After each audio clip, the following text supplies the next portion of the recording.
Hola compañeros, buenas tardes asesor. Mi nombre es Sigfrido Aviles García. En este caso vengo a hablar acerca del reto número 2 que está relacionado con la jurisprudencia que corresponde al módulo de juicio de amparo 1 de la licenciatura en Derecho por la Universidad Virtual del Estado de Guanajuato. Mi asesor es Sofía Pérez Fuentes, a quien agradezco la atención presentada en cada una de las actividades, las retroalimentaciones siempre muy puntuales. Y bien, pues en esta ocasión analizaremos 3 estudios de caso relacionados con la integración, la modificación y la obligatoriedad de la jurisprudencia en el sistema educativo mexicano, dando respuesta principalmente a 5 interrogatorios, que es lo que nos pide el reto para poder desarrollar esta actividad. Antes de responder directamente a los planteamientos, considero que es muy importante explicar de manera breve qué es la jurisprudencia y cuál es su relevancia dentro del sistema jurídico mexicano. La jurisprudencia constituye uno de los principales mecanismos de interpretación del derecho, ya que permite que las normas jurídicas sean aplicadas de manera uniforme por los órganos jurisdiccionales cuando existen dudas sobre su alcance o cuando es necesario presentar el sentido de una disposición legal o constitucional. En México, la jurisprudencia es emitida por la Suprema Corte de Justicia de la Nación, los plenos regionales y los tribunales colegiados de circuito, conforme a los mecanismos previstos en la Constitución y en la Ley de Amparo. Su finalidad es fortalecer la seguridad jurídica, garantizar la igualdad en la aplicación de la ley y brindar certeza tanto a las autoridades como a las personas que acuden a los tribunales en busca de justicia. En este sentido, los 3 casos que se presentan en este reto nos permiten comprender los distintos aspectos de la jurisprudencia, como los métodos mediante los cuales se integra, las razones por las cuales puede modificarse un criterio previamente obligatorio y las autoridades que deben aplicarla. Ahora bien, una vez contextualizada la importancia de la jurisprudencia dentro del sistema jurídico mexicano, comenzaré con el análisis de cada uno de los planteamientos. El caso número 1 nos pregunta acerca de la facultad de atracción, donde la Suprema Corte de Justicia de la Nación puede ejercerla a efecto de integrar jurisprudencia sobre un problema que implica el análisis de diversos preceptos constitucionales y legales. Para el análisis de la primera pregunta, nos solicita señalar qué método de integración de jurisprudencia fue utilizado en este caso. Y después de analizar la tesis, considero que el método empleado fue la jurisprudencia por reiteración de criterios. Esto se advierte por el criterio que deriva de diversas resoluciones emitidas por la primera sala de la Suprema Corte de Justicia de la Nación sobre asuntos similares, en los cuales se sostuvo el mismo razonamiento jurídico hasta integrar jurisprudencia obligatoria. Dentro de la propia tesis menciona que la facultad de atracción puede ejercerse precisamente cuando existe la necesidad de integrar jurisprudencia por reiteración respecto de problemas que requieren la interpretación de diversos preceptos constitucionales y legales. Por ello, desde mi punto de vista, concluyo que el método utilizado para la creación de esta jurisprudencia fue la reiteración de criterios.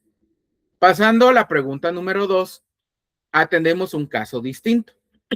En esta ocasión, se menciona el sistema de justicia penal acusatorio oral contra el auto que ordena la citación del investigado a la audiencia inicial, lo cual es improcedente el juicio de amparo indirecto.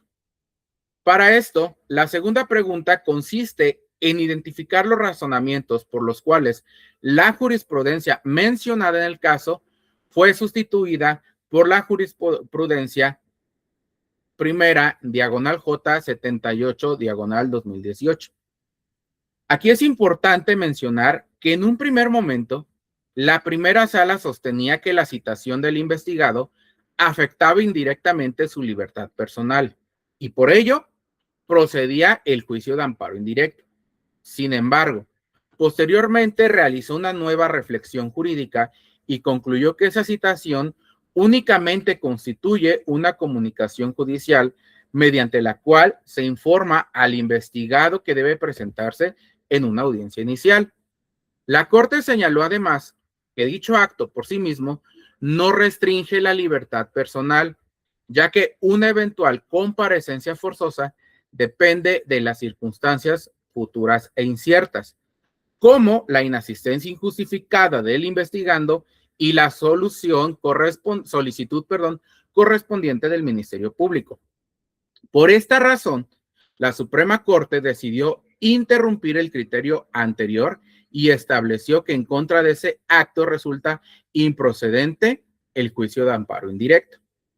Pasando al caso número 3, a la pregunta número 3, respecto a los casos 1, 2 y 3, la tercera pregunta solicita identificar la época del semanario judicial de la Federación en que fueron publicadas las tres jurisprudencias. Después de analizar cada uno de los casos, se obtiene lo siguiente. El caso número 1 fue publicada en la 9ª época. El caso número 2 corresponde a la 10ª época. Y el caso número 3 también fue publicado en la 9ª época.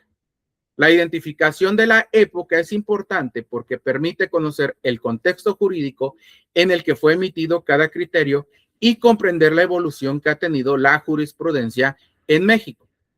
Pasando al reactivo número 4, analizaremos lo que es el caso número 3, que nos menciona la jurisprudencia, su aplicación no viola la garantía de irretroactividad de la ley.